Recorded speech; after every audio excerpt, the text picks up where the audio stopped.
Em nome do Pai, do Filho e do Espírito Santo. Amém. Ave Maria, cheia de graça, o Senhor é convosco. Bendita sois vós entre as mulheres e bendito é o fruto do vosso ventre, Jesus. Santa Maria, Mãe de Deus, rogai por nós, pecadores, agora e na hora de nossa morte. Amém. Servo de Deus, Padre Júlio Maria de Lombardi, intercedei por nós. Em nome do Pai, e do Filho e do Espírito Santo. Amém.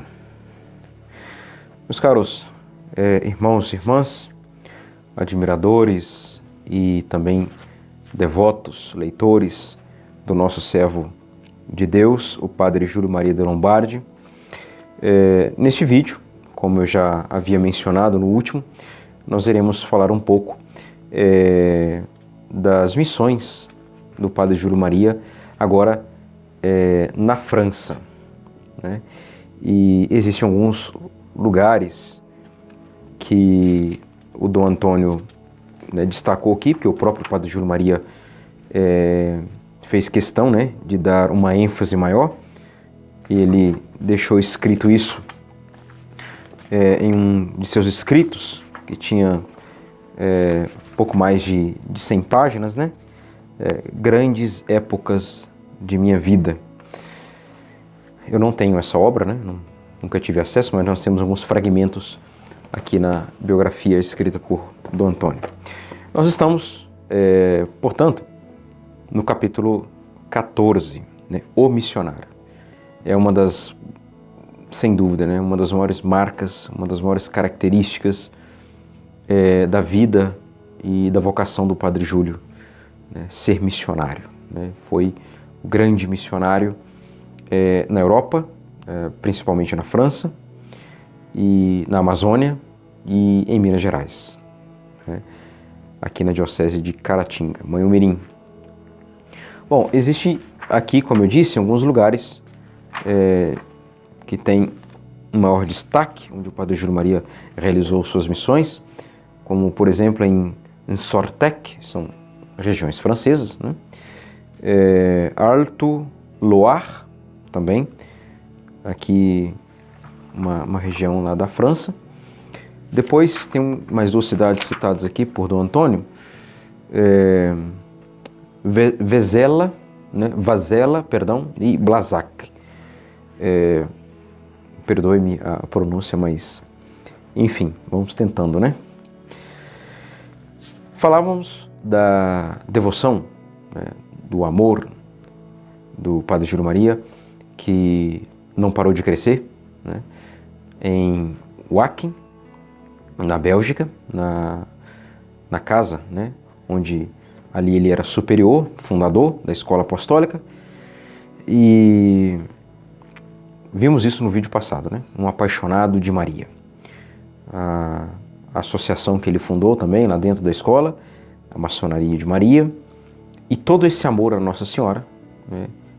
É claro que o impulsionava a buscar as almas, a salvar as almas, santificar as almas, através, claro aqui, das missões. Então, precisamos dar esse destaque, né? Este capítulo 14. E então vou aqui, como sempre, separar alguns detalhes a mais para nós.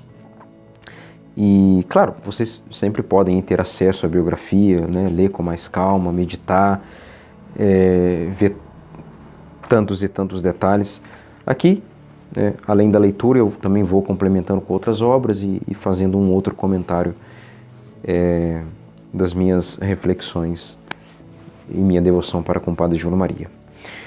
Então, ele pregava de dia, muita pregação, as missões, e à noite ele escrevia. A partir da página 169, Dom Antônio começa a falar dessa realidade, de como que era a atividade, né, externa e interna do Padre Júlio Maria na França. Então, pregar e escrever, essas duas atitudes, dois atos principais, e que ele coloca aqui como pregar, atividade mais externa, e a escrita, como nós vimos aqui em algumas de suas obras que foram publicadas na época em que ele estava ainda na Bélgica e na França, de 1910 a 1912. Então, essa atividade mais externa e também a atividade interna, né? Os escritos, a vida espiritual, a vida de oração.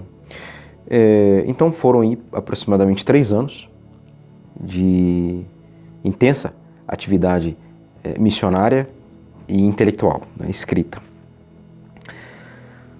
Bom, depois do Antônio, aqui ele destaca que dentro dessa atividade de pregação, a celebração dos sacramentos e a escrita, né, dos seus livros, dupla era a atividade nas missões, né, um duplo gênero de apostolado que ele tinha. A conversão dos pecadores, né, veremos isso, né, tá muito bem aqui descrito, alguns exemplos que Dom Antônio selecionou, e a conquista das almas generosas para a vida religiosa. Inclusive é o tema do próximo capítulo. Então, são essas duas grandes colunas que o Padre Júlio Maria realizava nas missões. A conversão dos pecadores e também o encaminhar as almas generosas para a vida religiosa, né? Para os seminários, para os conventos, principalmente as moças, né? Principalmente para o ramo feminino. E quem mais foi beneficiado, por incrível que pareça, né? Por providência divina, foi justamente a congregação das Irmãs da Divina Providência. Justamente as irmãs que conseguiram arrumar para ele aquele casarão para fundar a escola apostólica, agora elas foram beneficiadas também, não é? Então, o Padre Júlio pagou com uma moeda bendita, né? Com vocações. Bom, então ele também, nessas missões, ele oferecia muitas conferências, né? Conferências especializadas, mormente para as jovens, né? Que levava em crescido número para os conventos. Então, retiros, conferências. No fundo, era aqui aprofundamento daquilo que ele colocava nas missões, nas pregações, nos púlpitos. Depois, as almas mais generosas que iam chegando até ele, desejando uma radicalidade maior, uma vida religiosa, ele então propunha essas conferências, né?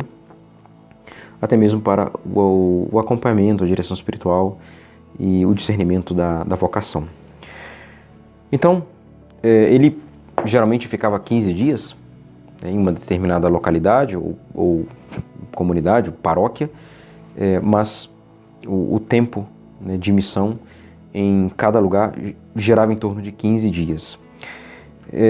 E nós temos aqui na página 171 os principais temas que o Padre Júlio Maria fazia questão de trabalhar nas suas missões, né, de pregar, de ensinar, não só nas missões, nos púlpitos, mas também nas conferências, é claro. Ele aprofundava tudo isso, certamente. Então, Dom Antônio teve acesso à sua caderneta, né, caderneta do Padre Júlio, onde ele colocava, né, ali o esboço de cada tema, de cada pregação. E aqui nós temos, né, os seguintes temas: necessidade e meios de salvação, né, gravidade do pecado, a morte, o juízo, o inferno, o céu, a oração, a comunhão, a fuga das ocasiões de pecado, a devoção a Maria Santíssima, o zelo de salvar nossos irmãos, o perdão das injúrias, a guarda do domingo, a gravidade da blasfêmia, as boas obras, a impureza, seus males, seus remédios, o amor a Deus e do próximo, etc. Então esses eram os temas, né, que mais apareciam nos seus sermões, nas suas colocações, nas formações, missões, enfim.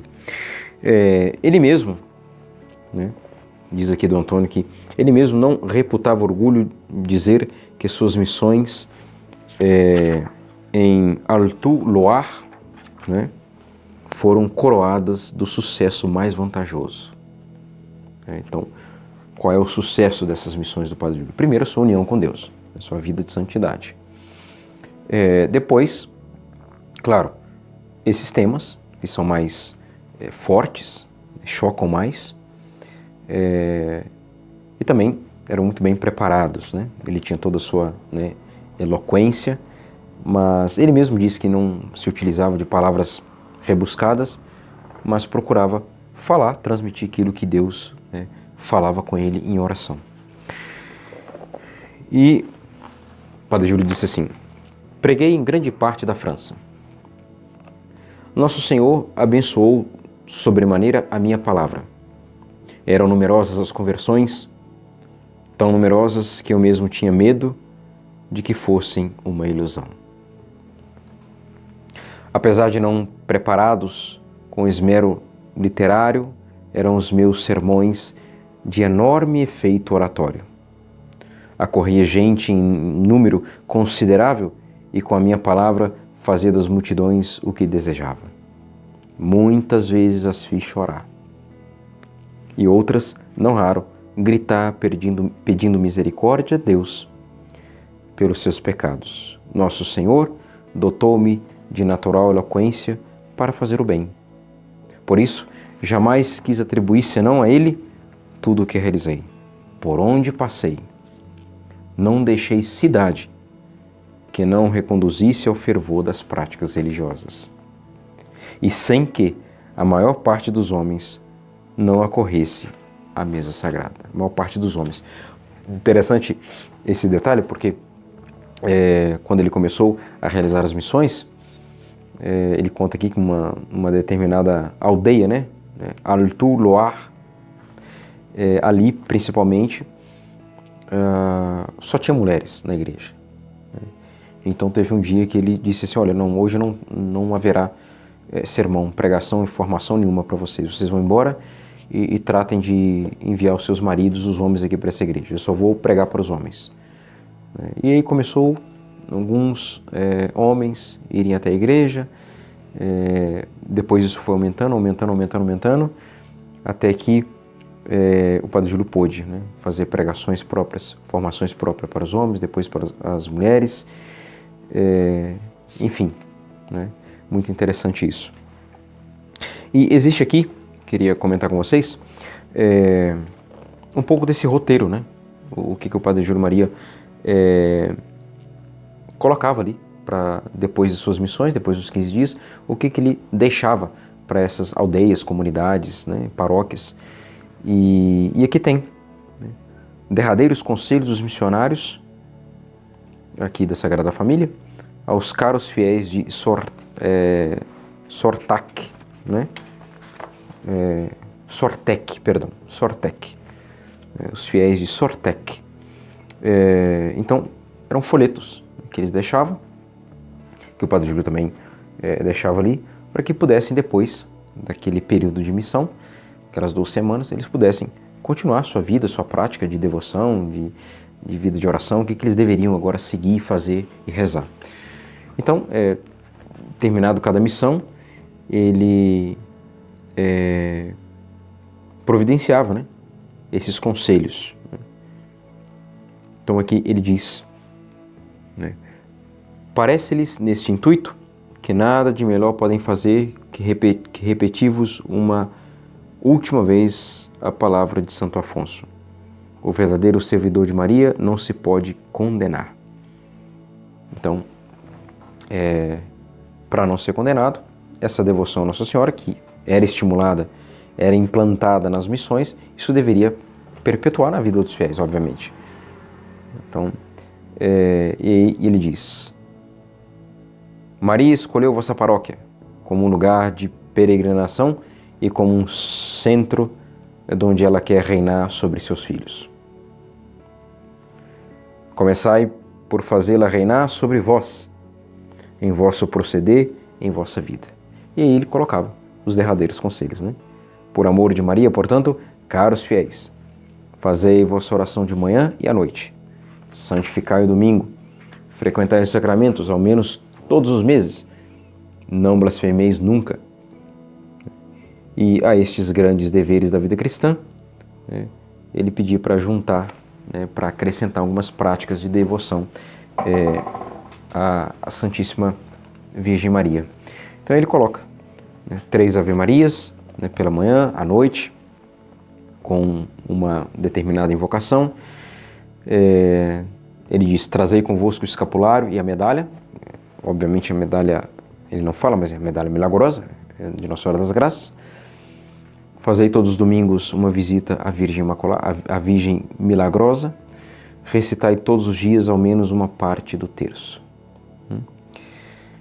Então, por amor a Maria, sede fiéis a estas resoluções da missão e o céu vos estará assegurado, como diz Santo Hilário, um servidor de Maria não se perderá, ainda que haja sido o maior dos pecadores.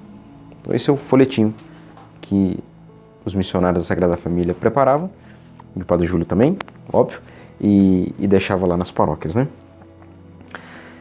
Uma das lembranças, né, que diz Dom Antônio aqui, que mais comprobativas, né, do timbre mariano de suas missões, é o livro que ele escreveu, com a epígrafe, ou seja, com o título, né, de Mês de Maria das Missões.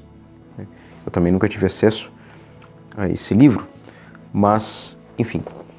Claro que, como diz o Dom Antônio, em algumas localidades o Padre Júlio, ele se comportava de forma mais branda, mansa, né? Claro, sempre com a firmeza necessária, mas em outros lugares ele precisava, devido às circunstâncias, ser um pouco mais firme, né? Um pouco mais incisivo nas palavras e também nos gestos, né? Por exemplo, em Blazak, né? Caros fiéis de Blazak, pensei muitas vezes no seguinte: aquele que zombar de mim, né? Pensai muitas vezes, né? ele exortando, pensai, certamente era um lugar de maior arruaça, né? Aquele que zombar de mim neste mundo, eu zombarei dele diante de meu Pai, diz Nosso Senhor.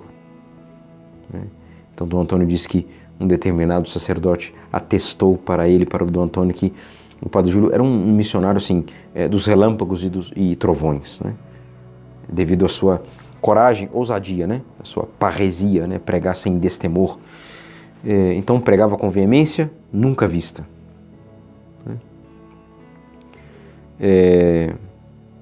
Combatendo do alto do púlpito os vícios mais comuns naquela cidade. Então ele procurava conhecer, conversava lá com o pároco, com o responsável, com o vigário do local. Assim ele vai fazer também quando ele chega em Elmirim, vai conhecer, vai tomar conhecimento dos acontecimentos, dos principais problemas, para depois começar a tocar na ferida, né? Depois de ter falado na igreja, para os que ali acorriam espontaneamente, ia ousado dizer a verdade aos que ficavam em suas casas para não ouvi-la. Então, alguns iam, a convite dele e do pároco local, para ouvir os dias de pregação, ouvir as pregações, né, naqueles dias de missão. Aqueles que não iam à igreja, ele ia até a casa daquelas pessoas e, às vezes, obrigava elas a se ajoelharem, não necessariamente uma confissão, mas pelo menos se arrepender dos seus pecados, enfim. Ele tinha essa ousadia, né, de entrar na casa das pessoas, exortar, dar uma palavra, também consolar, né, só a própria presença do missionário, né? Mas enfim, só para demonstrar mesmo essa ousadia do missionário, né? E obrigava, muitas vezes, várias pessoas que viviam no concubinato, né, a expulsar de casa, né, aquela pessoa com a qual ela vivia em pecado, né? Então veja o ardor, assim, o zelo pelas almas, né, pela salvação das pessoas que ele tinha.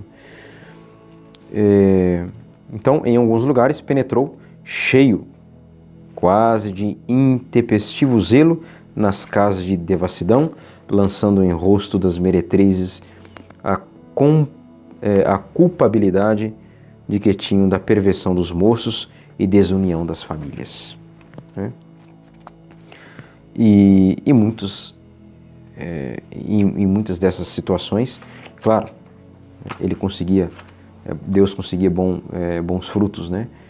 Conversões através dessa ousadia do Padre Júlio Maria. E aqui, só como exemplo, na página 176, ele conta que numa determinada cidade, né, o padre lá convidou ele para O padre teve a coragem de convidar ele, sabendo da fama do padre Júlio Maria, e sua fama iria se espalhando por toda a terra, por toda a França. Teve um padre que, com muita coragem, o convidou para pregar nos dias de missão na sua paróquia. E o padre Júlio, o que ele fez? Bom, ele perguntou logo qual era o problema principal daquela paróquia. E aí o responsável lá, o padre, disse assim: olha, são duas mulheres, né, que desde quando chegaram aqui, elas começaram a se envolver com os moços, os rapazes, a blasfêmia aumentou, a frequência na missa dominical diminuiu, portanto a frequência dos sacramentos, a desunião das famílias, o adultério, enfim, elas ficam, né, ali atazanando, dando em cima, né, tanto de solteiros como de homens casados. Então o padre Júlio Maria logo diz: a desgraça do seu rebanho está justamente nessas duas moças, né? Elas são infelizes. Então é este o problema que eu iria atacar. E aí, o que acontece? O padre ficou desesperado, né? O padre Júlio disse: não, a sua paróquia está virando uma gomorra por conta desse problema, dessa situação. Então eu tenho que atacar isso, né? E o padre ficou preocupado. Não, se o senhor tocar nessa ferida, pode criar uma rebelião, o senhor pode ser alvejado até mesmo dentro do templo sagrado, e pode ser que o senhor não saia nem vivo dessa missão. E aí o padre Júlio Maria então disse, né: é preciso então arrancá-las daqui, adiantou o padre Júlio Maria, né? O pecado da carne é o maior empecilho para os frutos de uma missão. Então, ou ele ou elas. Ele encurralou o padre na parede, né? Começarei verberando, atacando este mal de sua paróquia, né? E aí a objeção do padre, né? Mas se o padre, objetou o pároco, estas rameiras são os ídolos, né? São como que a posse desses que já caíram no pecado, né? Elas são cultuadas como ídolos na cidade. Já está enraizado. Atacar este ponto seria atrair o ódio de muitos de seus cúmplices para o Senhor. Sua vida estará em risco, né? Vossa Reverendíssima não pode cometer tamanha imprudência. Hei de cometer justamente esta imprudência, diz o padre Júlio Maria. Então, se é uma imprudência, na sua concepção, padre, eu vou cometer essa imprudência. Para o senhor é imprudência. Para mim, é sinal de Deus, é a missão que Deus me deu, este é o mal que tem que ser atacado, essa raiz que tem que ser cortada. À hora do sermão, quando o missionário vestia sobrepeliz, na sacristia, entrou agitado, né, e confuso o vigário a dizer: Padre de Lombardi, pelo amor de Deus, não diga nada àquele respeito, não diga. As mulheres de que lhe falei se acham na igreja, justamente perto do púlpito. Se algo disser Vossa Reverendíssima, correrá o risco de ser ultrajado dentro do lugar santo. O padre de Lombardi, sem respeito humano e temor a Deus, acalmou com alguns gestos de aquiescência, né? Ou seja, calma, fique tranquilo, fique na sua. A seguir, foi para o púlpito, iniciou o sermão falando sobre o inferno. É o tema que Jesus mais falou na Bíblia, né? Em relação ao céu e ao inferno, Jesus falou mais do inferno, para prevenir, né, que as almas fossem para lá. Subiu a maior eloquência de que era capaz, com candura, com piedade, com seriedade, descrevendo as cores vivíssimas o horror do fogo eterno. Quando a multidão estava suspensa de terror, ele interrompeu com o patético desta frase: E sabeis quem primeiro dentre vós vai cair neste abismo de horrores? São duas criaturas causadoras de todos os males nesta paróquia. São duas mulheres que têm cedido suas almas a Satanás e seus corpos à ignomínia, para arrojarem no inferno os cúmplices de seus pecados. Maldição sobre elas e sobre quantos as seguem no louco desvario do pecado.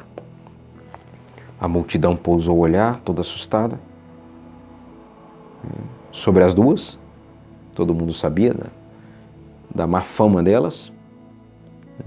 Elas, envergonhadas, abaixaram a cabeça. O missionário prosseguiu com o látego, ou seja, com aquela punição fulminante, convincente. Falava para elas, só para elas. Imagina, elas deviam ter se sentido o quê? As únicas da igreja, né?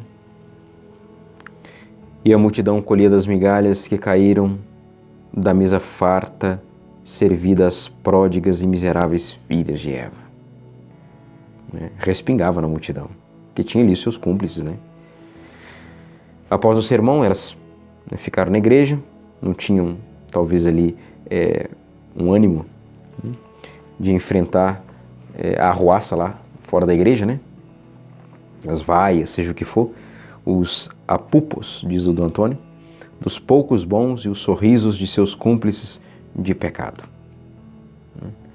Mas a graça de Deus atuou, elas se apresentaram também meio que confusas ao padre, mas pediram a confissão. Então o padre pediu que elas fizessem uma reparação pública para poderem, então, realizar a confissão e a comunhão. E, enfim, essas mulheres foram das que o padre de Lombardi conduziu para um abrigo de regeneração, cheio de felicidade, daquela felicidade do bom pastor que torna ao redil com as ovelhas aos ombros. Um exemplo, né, de conversão. Bom, depois, já indo para o capítulo 15, o pregador da vida religiosa. Então aqui li para vocês, comentei com vocês, um exemplo, né, de conversão. São inúmeras conversões que o Padre Júlio Maria conseguiu realizar com a graça de Deus, com toda a sua eloquência, sua boa fama. E ele era também um exímio, né, pregador da vida religiosa. Não só, lembra lá daquelas duas colunas, a conversão e as almas generosas, ele conseguia conduzir para os seminários ou os conventos. E ele tinha, pelo menos umas 2, 3 vezes, ele contou já em Minas Gerais, né, nas suas conferências, como é que ele fazia popularmente para convencer, claro, é a graça de Deus, mas para despertar a vocação nos rapazes e moças, né? Então, ele diz aqui, Dom Antônio, né, que certa vez contou ele, na aula de eloquência a seus teólogos, como versava popularmente, né, para os moços a tríplice via dos estados de vida cristã, o modo de santificar-se, né, o desenvolvimento da vida cristã. Eis mais ou menos o seu modo pitoresco de falar. Ele diz assim que 3 vias temos nós para irmos ao céu. 3 modos, né? Pelo matrimônio, pelo celibato, e o celibato no século, e pela vida religiosa. Então, veja como ele fazia, né, nas suas pregações. Diz o Padre Júlio, é como se eu dissesse, podemos ir ao céu ou a pé, ou a cavalo, ou de carro. A pé seria o matrimônio, a cavalo seria o celibato no século, e o automóvel, a vida religiosa, a vida consagrada. Quem vai ao céu pelo matrimônio é como se viajasse a pé. A viagem penosa, exposta a muitos contratempos e cansaços, quantas vezes os pés se encharcam numa poça de lama, e vezes quantas é o viajante obrigado a caminhar sob a canícula ardente do sol ou sob os aguaceiros das chuvas. Difícil entrar limpo completamente no céu caminhando a pé. Quem vai a cavalo, isto é, quem pratica o celibato no mundo, vai com maior facilidade, é mais célebre. É mais célere, né? É mais viável, é mais fácil. Cansa-se menos, galga mais suavemente as montanhas, mas não escapa tão de pronto aos perigos da jornada. Podem ainda os respingos da lama manchar-lhe as roupas, e é preciso sempre usar do chicote e da espora para alfinetar, né? Espetar o rocinante, né? Para quem vai a cavalo. Magnífica viagem de automóvel, sobretudo numa estrada plana e sem lama. Corre velozmente o carro, a capota abriga-nos do sol, da chuva e da poeira. As poltronas são macias e as molas do carro amparam os solavancos. Assim viajam para o céu os religiosos, abrigados dos perigos do mundo, passam rápidos pelas estradas lamacentas da existência e chegando certos à terra formosa da vida eterna. Essa era a tática, né, do Padre Júlio Maria, uma das, né? Então foram numerosos jovens, moças, que o Padre de Lombardi levou para os conventos, né, e seminários, tanto na Bélgica como na própria França. Claro que a maioria eram moças, que ele conseguia arrebanhar, mas tinha todo um trato próprio, obviamente, né, com elas, com toda a prudência necessária. E aqui, Dom Antônio disse que merece ser lembrado o seguinte fato ocorrido em uma de suas conferências para jovens, né, que ele, caminhando para o púlpito, ele observou, antes de subir mesmo, que havia ali um grupo de moças que cochichavam e sorriam, gargalhadas. Certamente o Padre Júlio Maria viu que aquilo não era algo, não tinha nada de piedoso naquilo, né? Veja, sorrisos, cochichos, gargalhadas dentro do lugar santo. Ao galgar a escadinha, percebeu que faziam referências à sua pessoa e que diziam uma para a outra ser ele um padre de bela aparência. Veja a má intenção, né? A péssima intenção aqui. Terminada a prédica, ali o sermão, desceu vagaroso a escada. De ouvido atento ao que dissessem. Foi então que entendeu distintamente essas palavras pronunciadas por uma. Veja, ele é bonito e inteligente. Arranjaria um bom casamento. Que pena ser padre. A essa altura virou-se para onde estava o grupinho, fuzilou contra elas um olhar e disse-lhes em alta voz, ouvida em todo o recinto, em toda a parte ali da igreja: se eu não fora sacerdote, não penseis que me casaria com moças tão feias e tão levianas como as senhoritas. E foi tranquilamente para a sacristia, né? Então, obviamente, né, houve também aí um certo arrependimento, né? As pobrezinhas passadas de humilhação buscavam ali tentar desaparecer no meio dos bancos da igreja, né?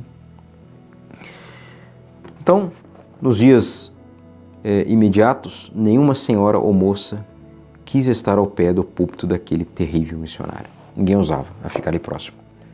Porque ele fazia questão, quando era uma coisa grave, de corrigi-las de forma grave também, no sentido assim, mais veemente, rígido, virtuosamente falando, rígido, né? E em público. Então, como eu disse, o maior número das vocações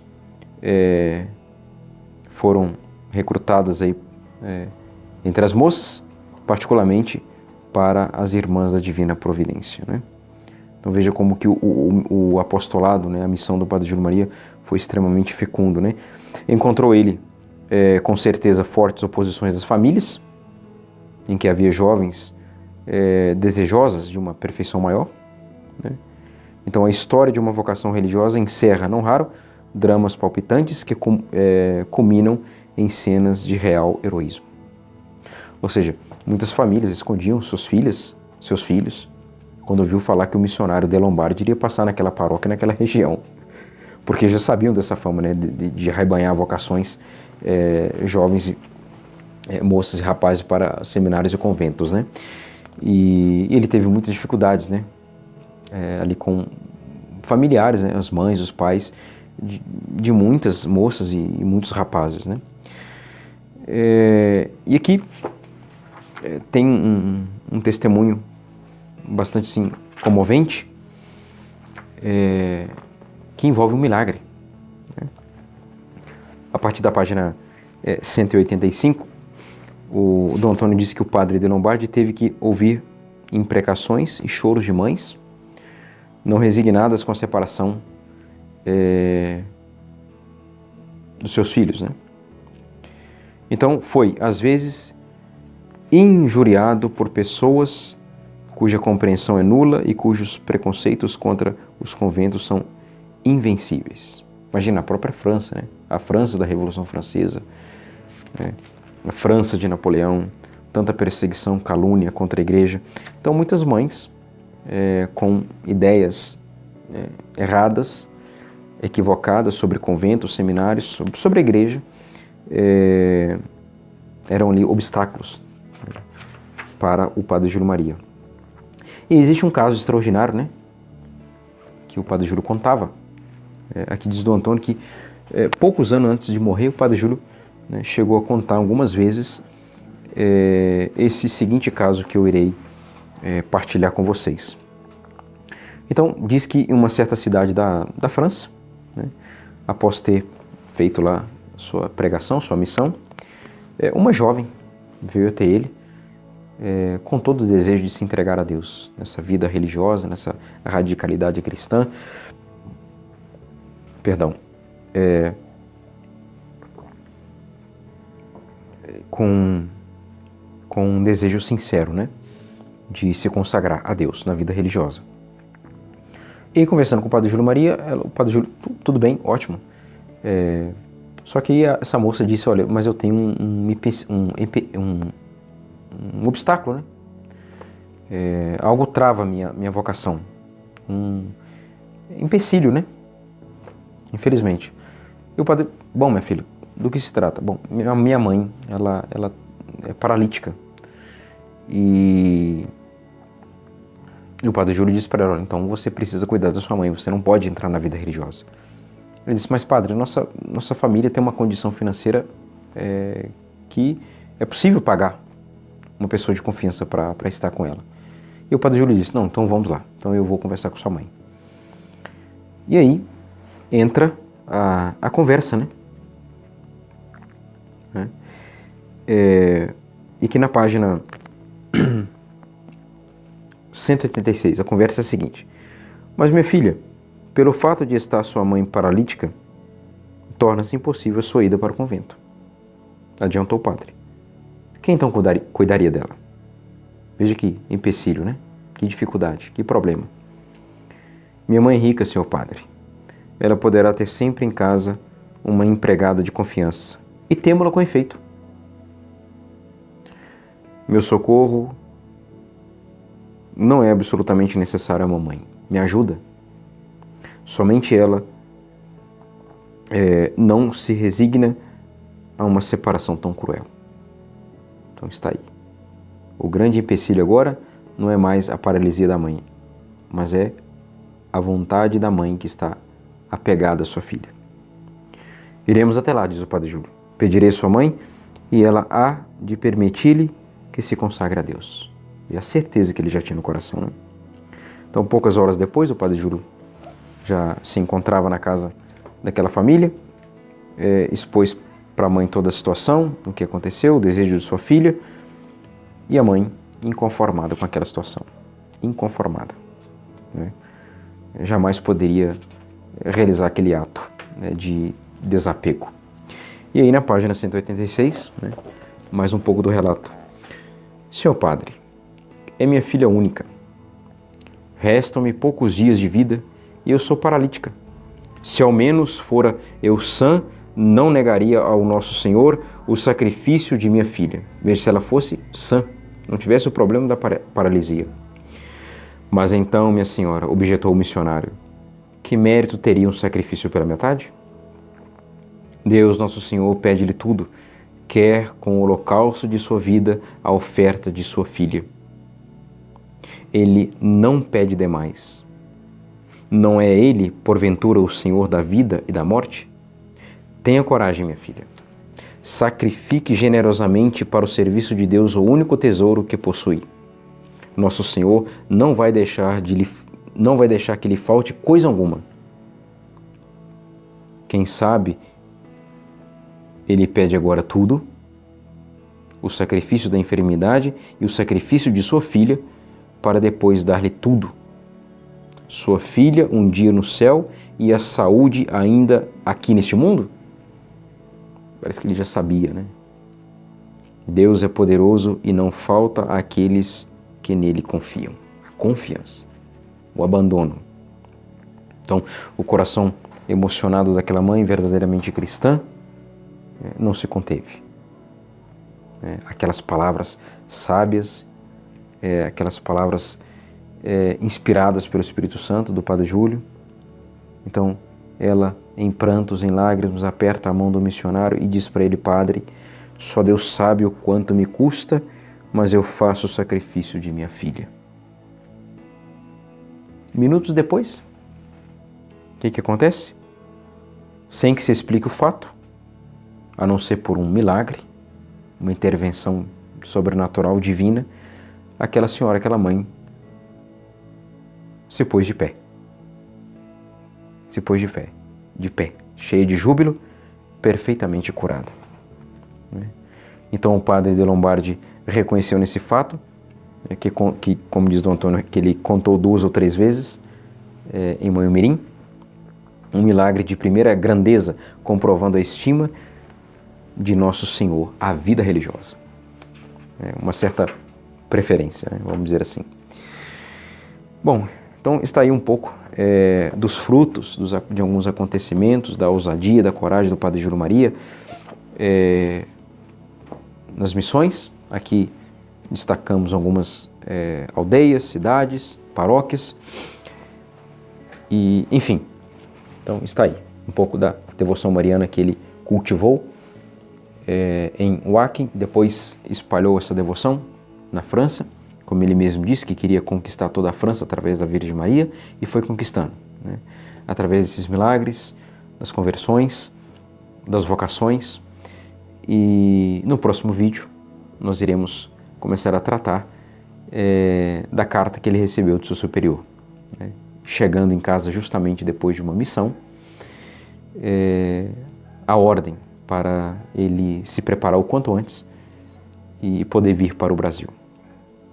Servo de Deus, Padre Júlio Maria de Lombardi, intercedei por nós. Em nome do Pai, e do Filho, e do Espírito Santo. Amém.